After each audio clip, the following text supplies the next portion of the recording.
They're charming. They're magnetic. They make you feel seen like nobody else ever has. And they're pulling you into their web without you even realizing it.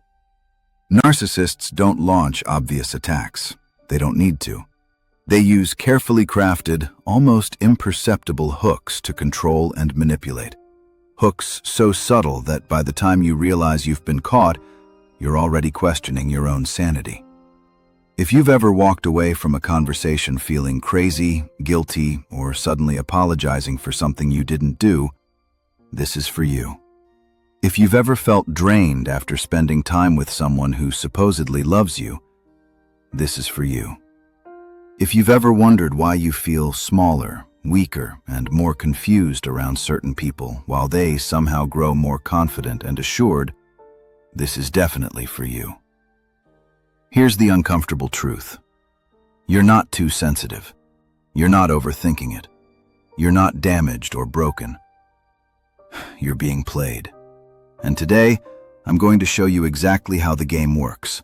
The invisible hooks narcissists use to trap you, the psychological machinery behind their manipulation, and, most importantly, how to spot these patterns and dismantle them before they destroy your peace, your confidence, and your sense of reality. This isn't about revenge. This isn't about becoming cynical or cold. This is about radical clarity. This is about taking your power back. Let's break the spell. Let's start with what we're actually dealing with.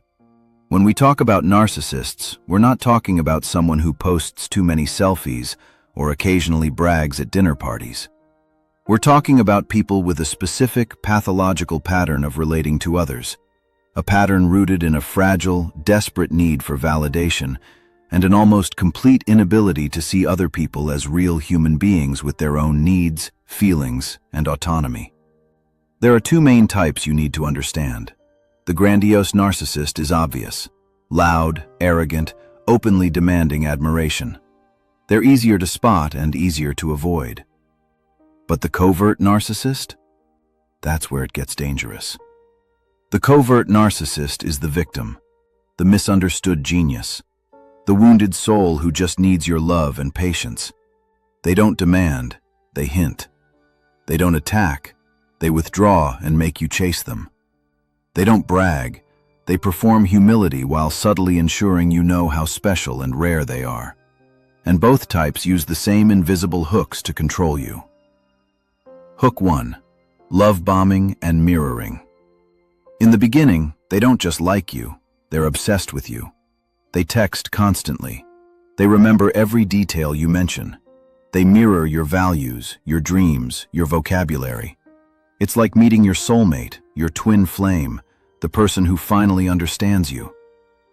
Except here's what's actually happening. They're studying you. They're identifying your vulnerabilities, your deepest needs, your unhealed wounds. And they're becoming exactly what you need them to be. Not because they love you, but because they need to secure your emotional investment. Think about it. Did they have strong opinions before they met you? Or did they suddenly share all your passions, all your dreams, all your perspectives? That's not connection. That's camouflage. Hook 2. The victim card. They've been hurt, betrayed, misunderstood. Their ex was crazy. Their family abandoned them. Their coworkers are jealous. Everyone has failed them. And you're different. You're the one person who finally sees their true worth. This isn't vulnerability. This is strategy. By positioning themselves as the wounded party, they accomplish two things. They gain your protective instincts and your empathy, and they establish a narrative where they're never responsible for anything that goes wrong. There's always someone else to blame, and eventually, that someone will be you. Hook 3. Intermittent reinforcement. One day they're warm, affectionate, full of praise. The next day, they're cold, distant, critical. You don't know what changed. You don't know what you did wrong. So you try harder. You become hypervigilant, constantly scanning for clues about their mood, constantly adjusting your behavior to keep them happy. This is trauma bonding. This is addiction by design. Psychologists have proven that intermittent reinforcement, unpredictable rewards and punishments is the most powerful tool for controlling behavior. It's how casinos keep people gambling. It's how abusers keep victims attached. And narcissists use it instinctively. Hook 4. Gaslighting and reality distortion. They said something cruel yesterday. Today they claim they never said it. Or they said it, but you misunderstood. You're being too sensitive. You're remembering it wrong. You're overreacting. Small details get rewritten. Conversations get revised. Your emotions get invalidated. And slowly, your grip on reality starts to loosen. You stop trusting your own memory, your own perceptions, your own feelings. You become dependent on their version of events because yours no longer feels reliable. Hook 5. The guilt trip. After everything I've done for you, I can't believe you'd treat me this way after I've been so patient. Everyone else sees how ungrateful you are. Suddenly, setting a boundary becomes an act of betrayal. Having needs becomes proof of your selfishness. Protecting yourself becomes evidence that you're the problem. Let me give you some real scenarios. Romantic relationships. They idealize you for months, making you feel like the center of their universe. Then suddenly, without warning, you're not enough. You're too needy, too boring, too demanding. You spend the rest of the relationship trying to get back to that initial feeling, not realizing it was never real in the first place. Workplace. Your boss praises you publicly but undermines you privately. They take credit for your ideas while questioning your judgment in subtle ways. You feel like you're walking on eggshells, never quite sure if you're doing well or about to be fired. Family. The parent who calls you ungrateful whenever you set boundaries, who brings up everything they've sacrificed for you whenever you express a need, who makes you responsible for their emotional state while denying responsibility for yours. Friendships. The friend who only calls when they need something but makes you feel selfish for not being available 24/7, who turns every conversation back to themselves but accuses you of being self-centered when you share your struggles. Here's what all these scenarios have in common. You're exhausted. You're confused. You're constantly second-guessing yourself. You feel like you're losing your mind, your confidence, your sense of self. And they seem fine. Better than fine. They're energized, confident, righteously indignant about your behavior. That's because they're feeding on you. Psychologists call it narcissistic supply. The validation, attention, and emotional energy narcissists extract from others to maintain their fragile sense of self. You are not a person to them. You are a source, a battery, a mirror that reflects back the grandiose image they need to believe about themselves. And when you stop providing that supply, when you start questioning, setting boundaries, pulling away, they panic. And that's when the real manipulation begins. So why do we fall for it? Because we're wired for connection. Because we want to believe the best in people. Because many of us were trained from childhood to prioritize others' needs over our own, to suppress our instincts, to give people the benefit of the doubt, even when our nervous system is screaming danger. The narcissist doesn't succeed because you're weak or stupid. They succeed because you're human. But here's where we change the game. Now let's go deeper. Let's understand the psychological machinery behind narcissistic behavior, because once you see the pattern, you can never unsee it. Carl Jung gave us some of the most powerful tools for understanding the narcissistic personality. First, the persona, the mask we show the world. For healthy people, the persona is flexible. It's a tool, not an identity. We can take it off in private and face ourselves honestly. For the narcissist, the persona is the identity. It's not a mask they wear. It's a prison they're trapped in. They've constructed this flawless, superior, special image, and they will do anything to maintain it. Because beneath that carefully curated persona lies something they absolutely cannot face: the shadow. Jung said, "Everyone carries a shadow, and the less it is embodied in the individual's conscious life, the blacker and denser it is." Read that again. The less you acknowledge your darkness, the more it controls you.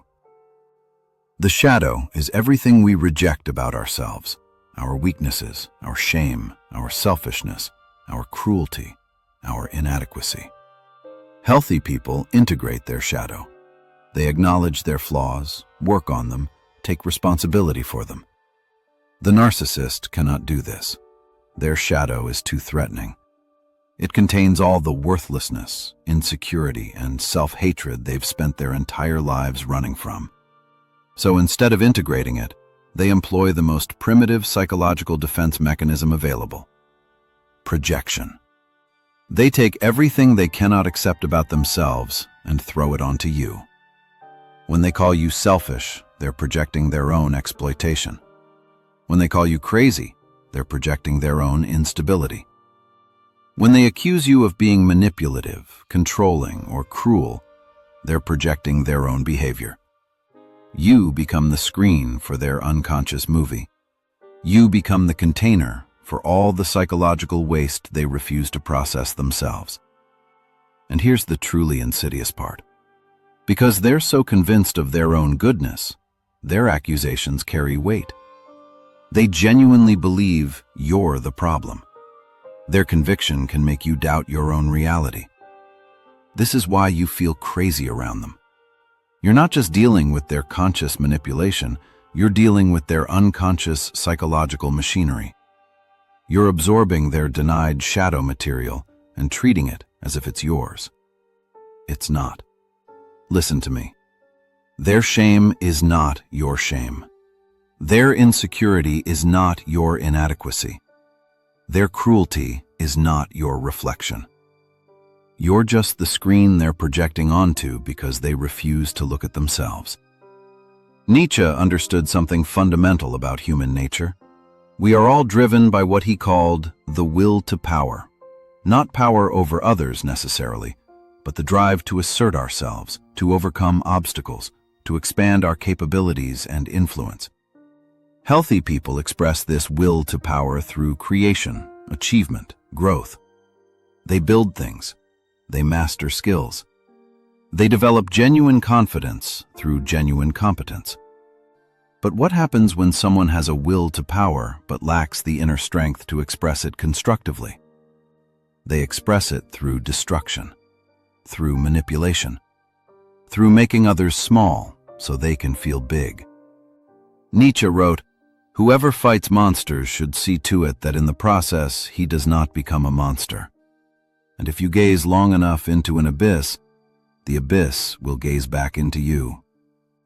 This quote is a warning for you. Don't become what you're fighting.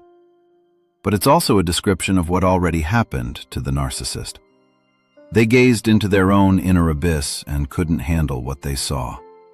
So they built elaborate masks to hide from it.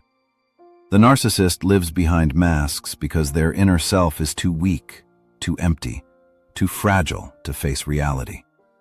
They haven't developed genuine strength, so they must manufacture the appearance of strength through elaborate performances and by diminishing those around them. Nietzsche called this ressentiment, the bitter, resentful envy of the weak toward the strong. The narcissist cannot build their own greatness, so they must undermine yours. Think about that person in your life right now. How often do they celebrate your wins? How often do they support your growth without making it about themselves? They need you to feel small so they can feel big. They need you to doubt yourself so they can feel certain. They need you to fail so they can feel successful. That's not confidence. That's dependency. That's weakness masquerading as strength. Real power doesn't need to diminish others. Real power doesn't need constant validation. Real power is secure enough to celebrate others' success, acknowledge its own flaws, and take responsibility for its impact. The narcissist has none of this. Instead, they have masks and manipulation, the tools of those who cannot face themselves. Nietzsche also said, "He who has a why to live can bear almost any how." The narcissist has no why beyond maintaining their fragile self-image. That's why they're so desperate, so volatile, so dependent on your compliance. Their entire existence rests on external validation because there's nothing solid inside. You, on the other hand, can develop a why that's unshakable, living authentically, protecting your peace, refusing to sacrifice your soul for someone else's ego. That why makes you dangerous to manipulators, because you can walk away and they know it. Robert Greene, Power Games, Seduction, and Emotional Hooks. Robert Greene, in the 48 Laws of Power and the Laws of Human Nature, lays out the strategies people use to gain and maintain power over others. While Greene's work is descriptive rather than prescriptive, it gives us a framework for understanding how narcissists operate. Greene writes, "When you show yourself to the world and display your talents, you naturally stir all kinds of resentment, envy, and other manifestations of insecurity. This is to be expected. You cannot spend your life worrying about the petty feelings of others." But here's the twist. The narcissist is precisely the kind of person Greene is warning you about. They are the insecurity made manifest. They are the resentment and envy. Narcissists instinctively follow certain laws of power.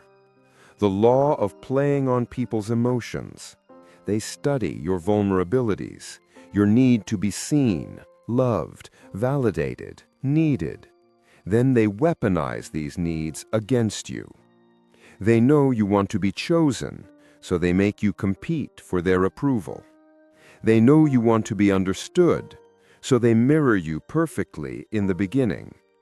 They know you want to help, so they play the victim and make you their savior. The law of selective honesty and generosity. They give you just enough truth and kindness to keep you hooked, while fundamentally deceiving you about who they are and what they want. That one moment of vulnerability, that one genuine apology, that one time they really showed up for you. You hold on to these moments like life rafts, using them to excuse months or years of manipulation. The law of keeping others in suspended terror. Through intermittent reinforcement and unpredictable mood swings, they keep you anxious and hypervigilant, always trying to please them, always walking on eggshells. Greene also teaches us something crucial. Never assume that the person you are dealing with is weaker or less important than you are. Some people are slow to take offense, which may make you misjudge the thickness of their skin and fail to worry about insulting them. But should you offend their honor and their pride, they will overwhelm you with a violence that seems sudden and extreme. This applies in reverse to narcissists. Never assume that their charm, their vulnerability, their apparent neediness means they're not dangerous. Never mistake their manipulation for weakness. They are, in their own way, engaged in warfare, a cold, calculated campaign to extract what they need from you while giving as little as possible in return. You are not paranoid for seeing patterns. You are not cynical for protecting yourself. You are not cold for refusing to be used. You are awake. And once you're awake, once you see the pattern, the spell breaks. Here's the crucial distinction Greene helps us make. Unconscious narcissistic manipulation is power without responsibility, control without consciousness, victory without honor. Real power is awareness plus choice. It's the ability to influence your environment while taking full responsibility for your impact. It's strength that doesn't require others to be weak. The narcissist has learned to manipulate. You can learn to protect yourself. That's what we're doing now. Theory is important, understanding is essential, but none of it matters if you can't apply it in real life. So let's get practical. Here's a step-by-step system you can start using immediately to spot narcissistic hooks and disarm them before they control you. Step 1. Radical pattern recognition. See the hook. The first step is observation without self-blame. Most people who are being manipulated spend their energy trying to figure out what they did wrong. Stop. You need to redirect that energy toward pattern recognition. Ask yourself these questions. Where do I feel consistently confused after talking to someone? Not occasionally confused, we're all confused sometimes, but consistently confused. Like every conversation leaves you doubting yourself, questioning your memory, wondering if you're crazy. Who makes me feel guilty for having needs or boundaries? Pay attention to who treats your basic requests for respect, space, or consideration as unreasonable demands or personal attacks. With whom do I feel like I'm never enough, no matter what I do? The narcissist creates an impossible standard. The goalpost is always moving. You're always falling short, not because you're inadequate, but because keeping you insecure serves their purpose. Now let's identify the specific hooks. Mirroring. They become your perfect match overnight. They love everything you love. They share your values, your dreams, your vision for the future. It feels like fate, but it's actually research. They're reflecting you back to yourself to create a false sense of intimacy and understanding. Do they maintain these interests and values when you're not around? Do they have any strong opinions that differ from yours? Can they articulate their authentic self? Or do they just chameleon into whatever you need? Future faking. Grand promises with no consistent action. They talk about the amazing life you'll build together, the plans you'll execute, the future that's just around the corner. But the future never comes. And when you point this out, you're impatient or don't have faith. Look at their track record. Do their actions match their words over time, or do they just string you along with beautiful words while delivering minimal effort? Intermittent reinforcement.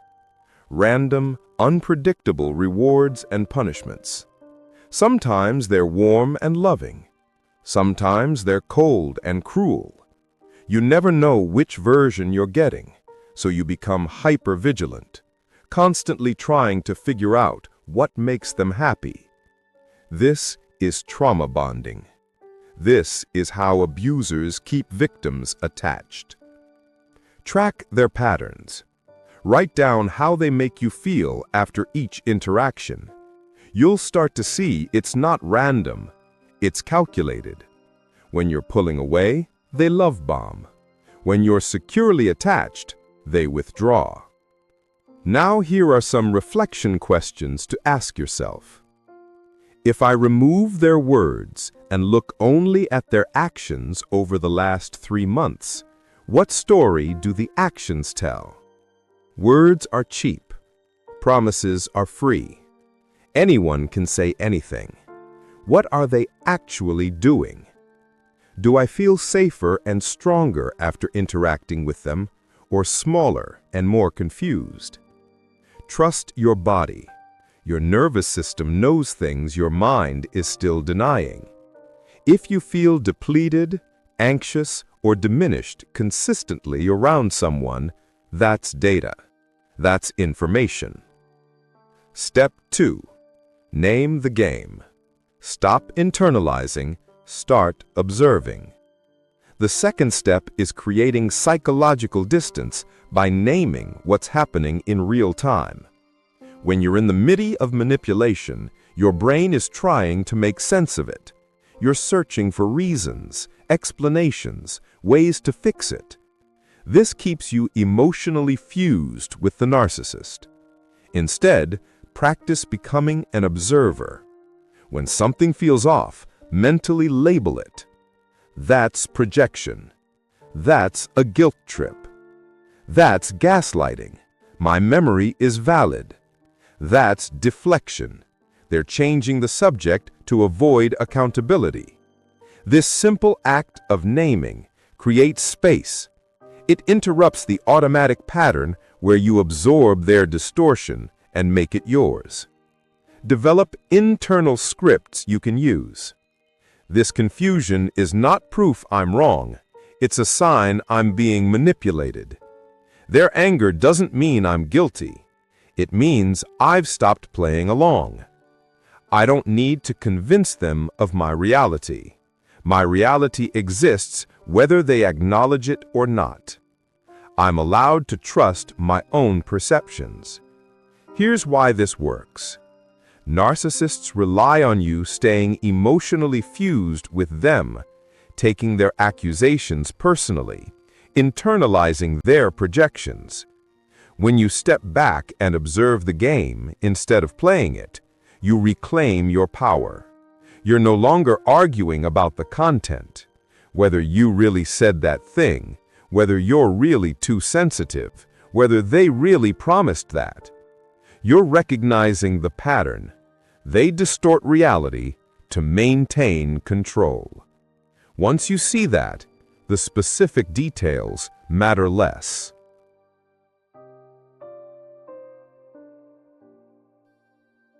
Step 3. Boundary execution. Action over explanation. This is where most people struggle. They've identified the pattern. They understand what's happening, but they don't know how to respond without either exploding in anger or retreating into passive acceptance. Here's what you need to understand. Narcissists feed off emotional reactions and endless arguments. They don't care if the emotion is positive or negative.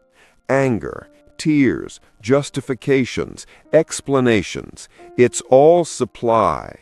It's all proof that they still matter, still affect you, still control your emotional state. So your strategy cannot involve convincing them, explaining yourself, or winning arguments. Your strategy is action over explanation. Here's the key. Boundaries with narcissists are not negotiable conversations. They're not discussions where you explain your reasoning and hope for understanding. Boundaries with narcissists are unilateral decisions you implement and enforce. What this looks like. Instead of, "I feel hurt when you criticize me in front of others. Could you please stop doing that? I think it's disrespectful and it makes me uncomfortable. And I've talked to my therapist about it and she agrees that it's not healthy. And I really need you to understand how this affects me." Try, "I'm not available for conversations where I'm criticized publicly. I'm ending this interaction now." Then leave. Hang up. Walk away. Don't wait for permission. Don't justify, argue, defend, or explain. The jade trap. More examples. If they raise their voice. "If you raise your voice, I will end the conversation." Then follow through immediately if they do it. If they guilt trip you. "I understand that's how you feel. My decision is still final." No apology, no wavering, just calm, clear boundary.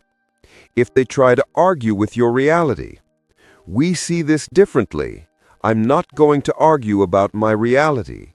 Then stop engaging. You don't need them to agree with you. Notice what these boundaries have in common.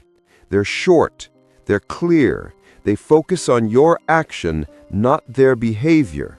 You're not trying to change them. You're not trying to make them understand. You're simply protecting yourself and following through. The gray rock method.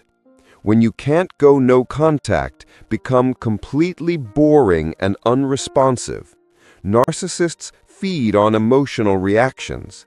When you give them nothing, they often move on to easier targets. Keep responses brief, factual, emotionless. Okay, I'll think about it. That's your opinion. Got it. Thanks for letting me know. Refuse to engage with provocations, guilt trips, or emotional manipulation. Give them nothing to work with. No drama, no emotion, no supply. They'll try harder at first, the extinction burst. They'll escalate to get a reaction. Hold firm. Eventually, most will lose interest and find someone else who still feeds them. Limited contact, no contact. Sometimes the only winning move is not to play. If this person is not essential to your life, not a co-parent, not your boss, not someone you legally have to interact with, consider going no contact. Block them, delete their number, remove them from social media. Don't explain, don't announce it dramatically, just quietly remove yourself from their game. If you must maintain contact, co-parenting, workplace, legal obligations, implement strict limited contact. Communication only through necessary channels. Email for co-parenting, professional platforms for work. Only discuss logistics, never emotions or relationship dynamics. Document everything. Never meet alone if possible. Document everything. If you're dealing with a narcissist in a professional setting or pro-parenting situation, document all interactions, emails, texts, dates, witnesses. Narcissists gaslight and rewrite history. Documentation is your protection. When they claim they never said something, you have the receipts. When they accuse you of behavior you didn't exhibit, you have the evidence. When they try to make you look unstable, you have the pattern documented. Build your support system. Narcissists isolate you. They want you dependent on their version of reality. Counter this by maintaining strong connections with people who see you clearly and support your growth. But be strategic. Don't just complain about the narcissist to everyone. That can trap you in victim mode and give them ammunition if word gets back to them.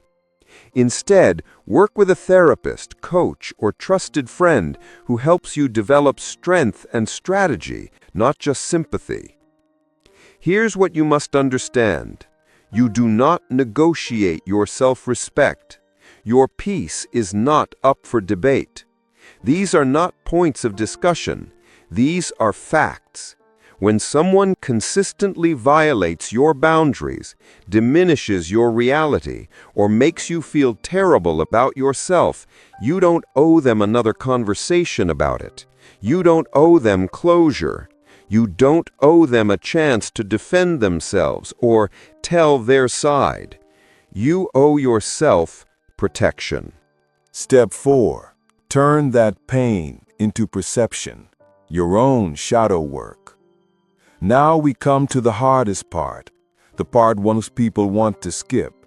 You cannot become truly narcissist-proof just by learning their tactics. You become immune when you understand the part of you that tolerated them in the first place. This isn't victim blaming. This is taking your power back at the deepest level. Jung would tell you, face your own shadow. The parts of you that kept hoping they would change, the wounds in you that were attracted to their validation. Nietzsche would tell you, examine your own will to power. What were you trying to prove by staying? What need were you trying to fill? Here's the uncomfortable truth. Narcissists target specific wounds. If you didn't already have a belief that you needed to earn love, they couldn't exploit it. If you didn't already doubt your own worth, their approval wouldn't matter so much. If you didn't already struggle to trust your own perceptions, their gaslighting wouldn't work.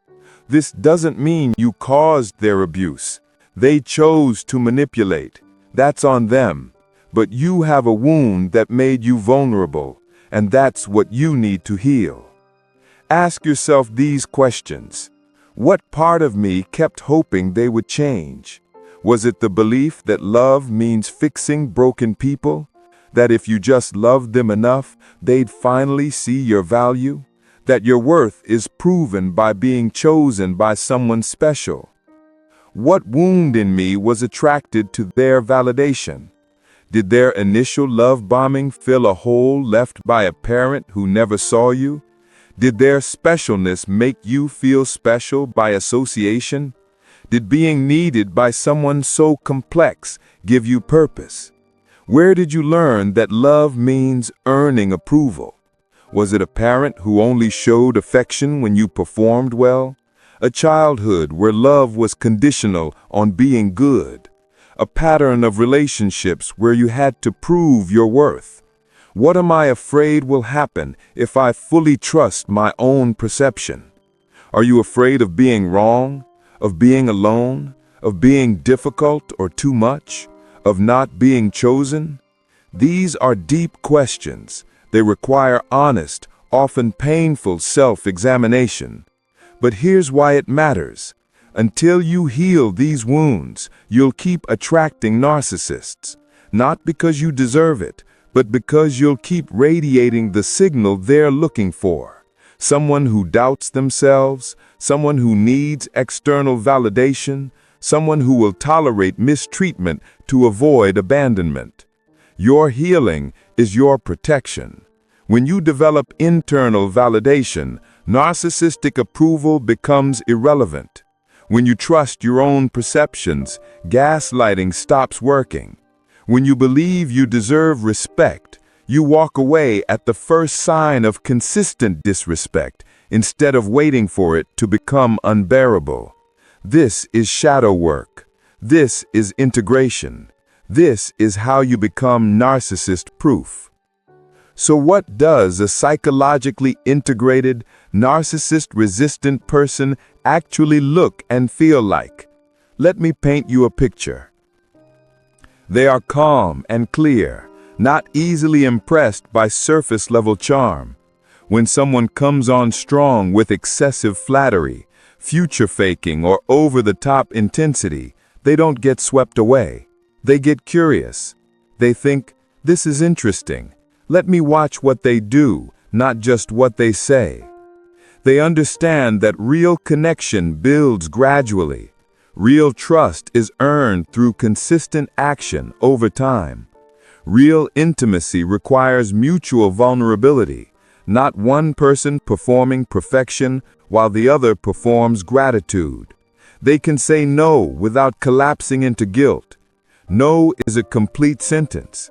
They don't need to justify it, explain it, or apologize for it. They understand that anyone who requires an explanation for your boundaries is someone who doesn't respect boundaries. They can walk away from chaos instead of trying to fix it or heal it.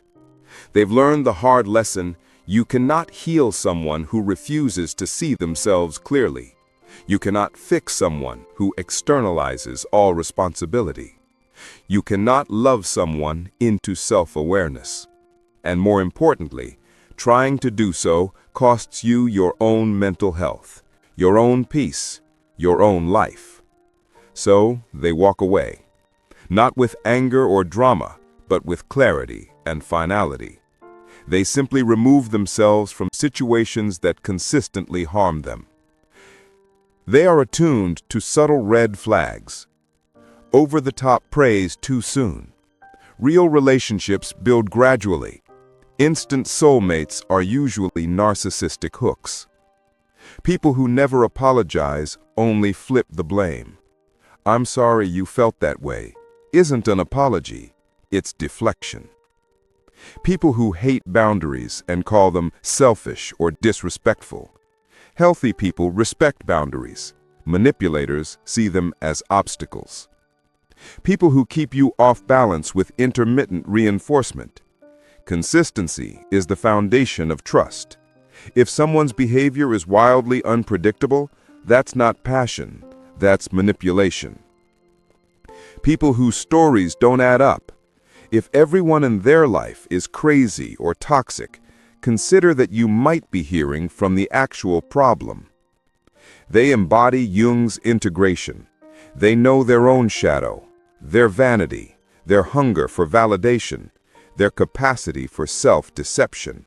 And because they know it, it doesn't control them. They don't need narcissistic approval because they're building internal value. They validate themselves through their actions, their integrity, their growth. Other people's opinions become information, not identity. When someone projects their shadow onto them, they can observe it clearly. That's interesting. They're calling me selfish while exploiting my generosity. That's projection, not reality. They don't absorb it. They don't internalize it. They just note the pattern and adjust their boundaries accordingly. They embody Nietzsche's higher will to power. Not control over others, but mastery over self. They refuse to be part of the herd that worships charisma over character, charm over consistency, words over actions. They understand that real strength doesn't need to make others weak. Real confidence doesn't need to be constantly validated. Real power is the ability to walk away from anything that diminishes you. They've transformed their pain into perception, their wounds into wisdom, their victimization into agency. They embody Greene's strategic awareness.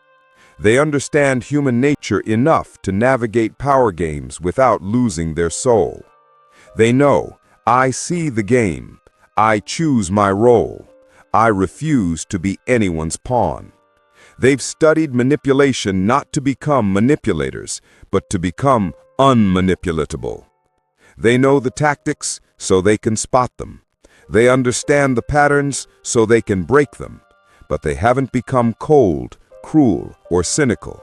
They've simply become discerning. They still love. They still trust. They still connect deeply. But they do it with wisdom, with boundaries, with eyes wide open. They give people a chance, but not infinite chances. They forgive, but they also remember. They're compassionate, but not at the cost of their own well-being. This is who you're becoming. Not harder, not meaner, not more manipulative. More aware, more boundaried, more protective of your peace. Real power is not becoming colder or more manipulative. Real power is awareness, boundaries, and the courage to walk away from anything that costs you your peace. Real power is choosing yourself without apology, guilt, or hesitation. Let's bring this home with a question that might make you uncomfortable. What if the narcissist in your life isn't the villain of your story, but the teacher? Stay with me. I'm not saying they're good.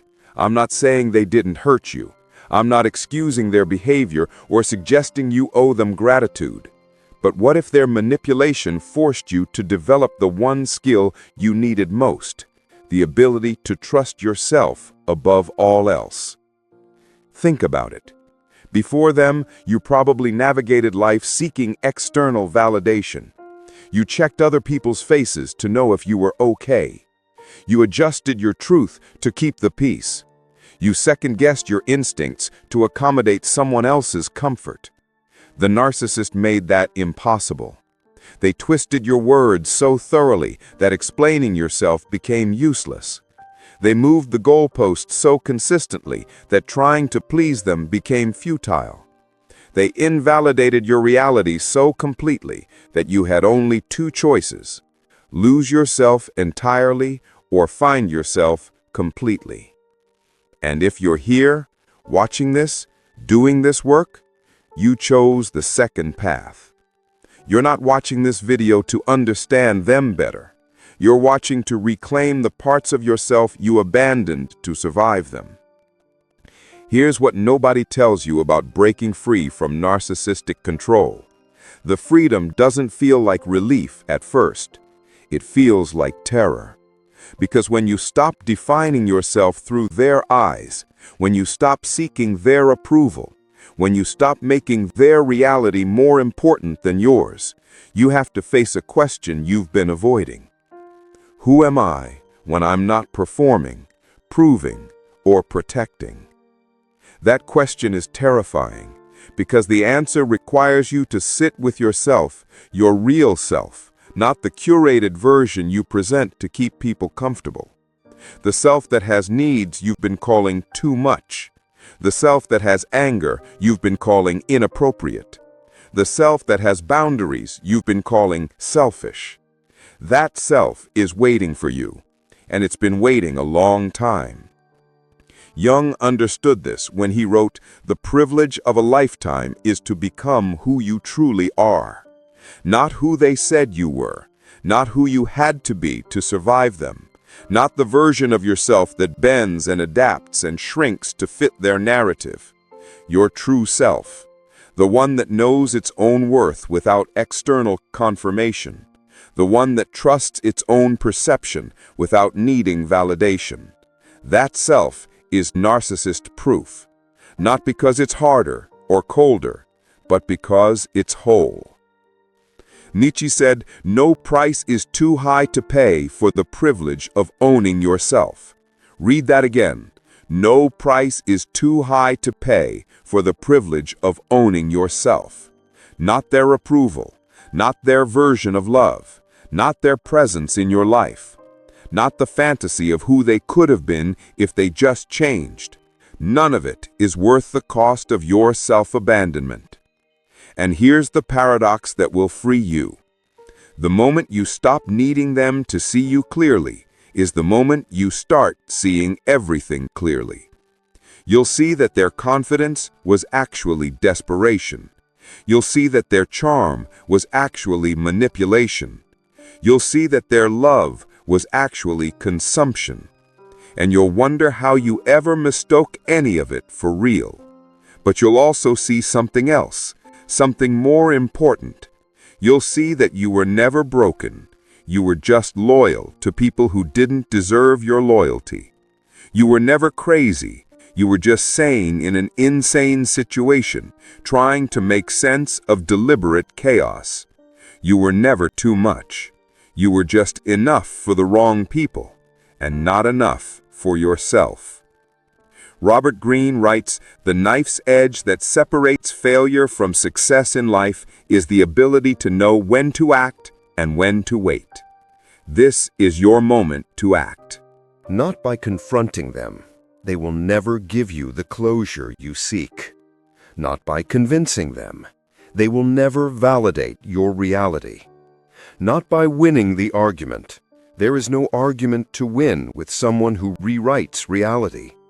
Your action is walking away and never looking back. Your action is choosing yourself with the same intensity you once chose them. Your action is building a life so aligned with your truth that their manipulation becomes irrelevant, not because you're fighting it, but because you're no longer in proximity to it. Here's what I want you to understand. You are not recovering from them. You are recovering yourself. Every boundary you set is an act of self-reclamation. Every moment you trust your perception over their distortion is an act of self-reclamation. Every time you choose your peace over their presence is an act of self-reclamation. This isn't about them anymore. This has never really been about them. This is about you deciding that your life, your one precious finite life, will not be spent as background scenery in someone else's delusional narrative. This is about you deciding that your energy, your attention, your love, your loyalty is sacred and will only be given to people who treat it as such. This is about you deciding that you would rather be alone and whole than partnered and fragmented. And here's what happens when you make that decision and mean it. You become dangerous to manipulators. Not because you're cruel, Not because you're cold, but because you're unshakable. You can't be guilt-tripped because you trust your own moral compass. You can't be gaslit because you trust your own memory and perception. You can't be love-bombed because you value consistency over intensity. You can't be controlled because you'd rather lose everything than lose yourself. That version of you, the integrated, boundaried, self-trusting version, is who's waiting on the other side of this pain. But you have to be willing to walk through the fire to get there.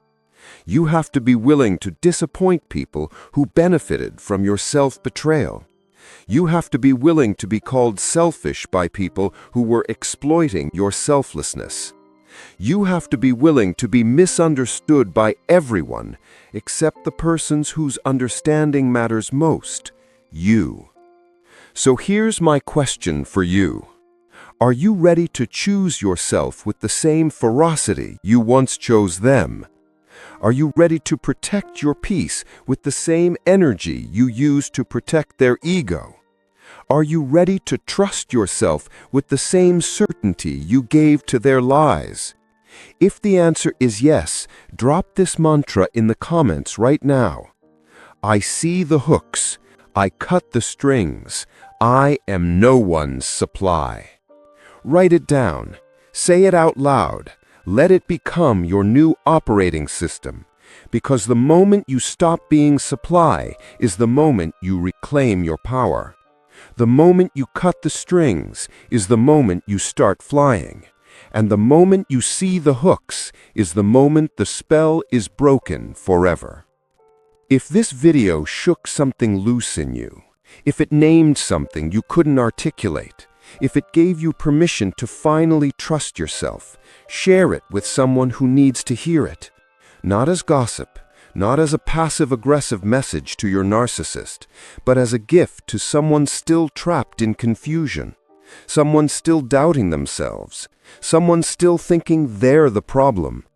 Be the person who breaks the spell for someone else the way this video might be breaking it for you.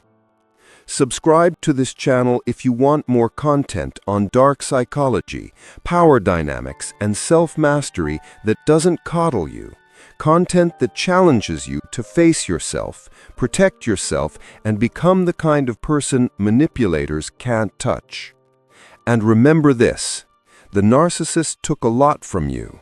Your time, your energy, your peace, maybe even years of your life. Don't let them take one more thing, your future. You have a choice right now.